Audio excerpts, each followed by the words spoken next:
Baju merah oposisi. Saya sengaja mau pakai baju merah, putih, menunjukkan bahwa PD Perjuangan konsisten. Gitu. Di tengah dagang sapi, pragmatisme kan gitu. Gitu. Golkar juga sama PKS kalau memang sudah nggak cocok jangan malu-malu gitu. Jangan malu untuk keluar. Enggak, sebenarnya yang paling benar, yang paling menang itu Demokrat di sini, Mas Didi. Kenapa? Dia harapan-harapan mimpi dari PDI Perjuangan dengan Gerindra itu udah pupus sudah. Dulu Gerindra itu yang pertama.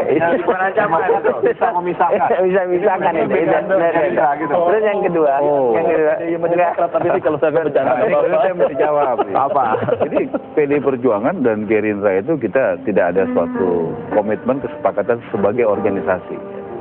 Kalau kita 2009 bersama-sama, ya Ibu Megawati dan Pak Prabowo dalam satu paket untuk Pilpres, ya. Tapi sebagai organisasi kita tidak ada.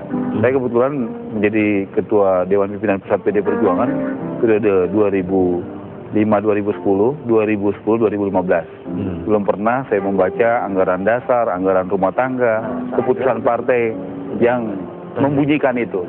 Jadi ini jawaban masing-masing partai ya, memang sikap masing-masing partai. Ya, artinya sebagai organisasi kami tidak pernah memutuskan apapun. Oke, baik. Saya mau luruskan dulu nih, tadi diampain Mas Didi itu, bahwa teman-teman yang melakukan inisiator ini bergeser dari tujuan awal. Kita tahu loh, bahwa angket itu di dalam pasal 77, Undang-Undang 27 tahun 2009 tentang MD3 jelas kok. Hak angket itu bukan penyidikan, hak angket itu adalah penyelidikan. Jadi bergeser itu kan juga nggak apa-apa, Bang. Loh, enggak ada yang bergeser, itu yang pertama kita harus kaji kan, bahwa jangan seolah-olah membela dirinya itu seolah-olah kita yang salah gitu loh, jangan loh. Kalau memang udah balik arah ya sudah, nggak apa-apa, kita pun sebagai fraksi, anggota fraksi partai menghargai keputusan itu, nggak apa-apa. Ini bukan soal kalah atau menang. Saya sampaikan tadi, saya bukan merasa kalah, saya merasa menang. Bahwa kami dari fraksi Partai Golkar masih bisa mempertahankan idealisme untuk membela rakyat. Itu dulu pertama. Jadi teman-teman yang merasa mengalahkan kami, silakan aja yang merasa kalah. Tapi kami tidak pernah merasa kalah itu. Ini ada isu-isu lagi loh, Bang, bahwa ada usaha penyuapan untuk dalam hal angket itu. Yang melakukan penyuapan dan yang disuap itu kan kalau dia tidak mendukung yang menolak angket. Kalau kita mendukung angket, masa kita dilakukan suap? Justru kebalik-balik ini. Ini namanya main bola biliar, main membal nih semuanya gitu loh. Gini. Logika ini jangan di situasi ini lagi enak kok tiba-tiba muncul logika yang nggak berdasar ya. Suap atau tidak menyuap itu diselidiki aja ya. Karena tadi ada rekan yang menyatakan ada suap 200 miliar katanya. Bawa ke KPK. Siapa? Ya, rekan Anda lah. Saya nggak enak ini. Ada suap bicara ya. Jadi bawa aja ke KPK. Ya, ada isu suap ya. Jadi ini saya pikir isu suap untuk apa? Menolak atau diangket ada di milik-milik ya? Atau menerima? Ya isu pokoknya dia menyatakan demikian. Ya. Bukan dong, yang grup Anda itulah, ya, yang saudara. Nah ini supaya nggak ada fitnah, ya. Pasti PD Perjuangan nggak ada itu. Ya, nggak ada. Kita nggak ada. Mungkin Demokrat kali ya. Kawan Anda itu bawa ke KPK gitu ya, bawa ke KPK. Jadi saya luruskan juga. Tadi kalau Aji merasa menang, saya pikir yang menang ini adalah rakyat. Saya ngutip aja. Yang menang itu idealisme. Nggak ada yang menang. Nggak ada yang menang. Itu adalah konsistensi kita. Ketuanya Bung Aji saja ya, bahwa ini adalah cara memandang yang berbeda saja. Bahwa ini adalah sebuah tekad harus kita hormati. Jadi di parlemen ini kan dengan adanya voting, hasil voting harus kita hormati semua ya. Masalah menang kalah nomor 2, hasil ini bagaimana ke depan keseriusan kita untuk berangus mafia-mafia ini. Dan saya ingatkan juga di sini, jangan ada kawan-kawan. Saya pikir begini, kan ya. Ada KPK ya. Jangan sampai juga KPK itu diusir, janganlah. Ke depan mudah-mudahan sadar, menarik diri. Oke. KPK jangan diusir. Siapa yang usir? Ya jadi kita ingin klarifikasi juga. Dan kedua, jangan ada isu anggaran ini mau dipotong pula KPK. Nah ini janganlah. Saya mohon itu jangan ya Bung Asis ya, anggaran KPK. Jadi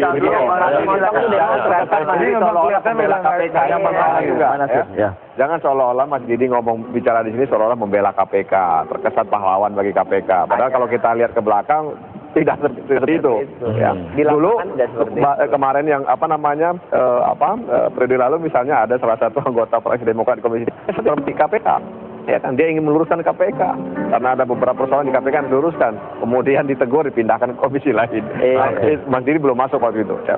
Nah jadi sekali lagi saya ingin sampaikan bahwa kemudian kita terkait dengan masalah angket ini ya, yang saya katakan tadi konsistensi itu yang menang sebenarnya Mas Didi. Ya, itu yang harus kita garis bawahi. Sedikit ya. Jadi soal angket itu konstitusional loh, diatur oleh undang-undang, jelas. Jadi itu bukan sesuatu yang luar biasa. Siapapun presidennya, ya siapapun pemerintahannya, mau 5 tahun kita membangun sistem, check and balance, itu jangan ditabukan gitu loh. Bahkan impeachment pun itu legal kalau memenuhi syarat-syarat yang ada. Itu kita jangan bicara yang tidak ini, kita ngomong aturan ya, tetapi tidak boleh dengan tanpa dasar. Kan begitu. Kalau melanggar undang-undang itu sah. Coba dibaca undang-undang. Itu nggak Pak Didi? Oh ya, setuju. Ya, jadi itu bukan sesuatu yang luar biasa. Kalau ada dasarnya kan begitu. Jadi ini koalisi atau bukan? Cuma Jadi sebenarnya beginilah. Saya tadi seperti saya katakan, ini kan ada perbedaan-perbedaan. Saya anggap semua baiklah. PKS, Golkar juga ide-idenya baik. Terus kembali lagi saya ulangi lagi, saya kutip sebentar Bung Aziz. Jadi perbedaan ini saya mengutip Ketua Umum kami Mas Anas Urbaningrum ya.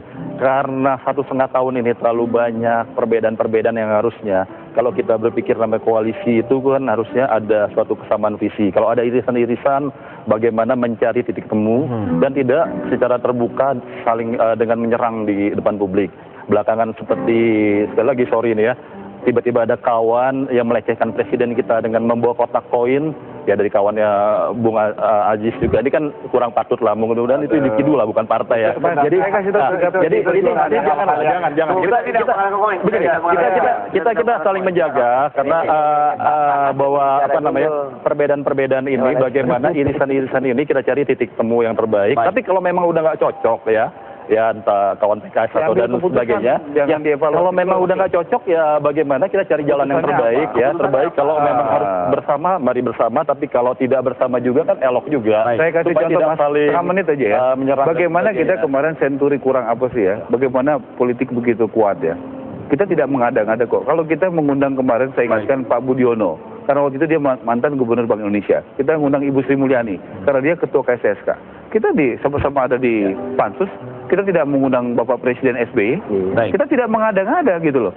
Yang memang kita undang itu memang yang diperlukan, yang kontekstual. Rakyat hari ini juga bisa menilai, ini mau dipolitisasi atau tidak.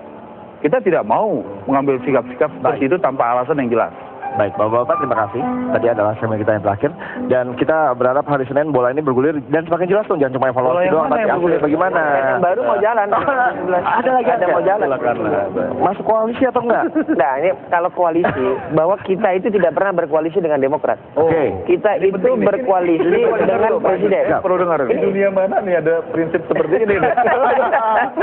Jadi awal itu berkoalisi dengan Presiden. Koalisi dengan Presiden. Jangan. Jadi bayangkan, yang satu ini koalisi tidak jelas, ini menolak ya, ternyata ini menerima begitu. Terima kasih, luar biasa. Terima kasih Bapak. Ini akan saya kembali saja berikut.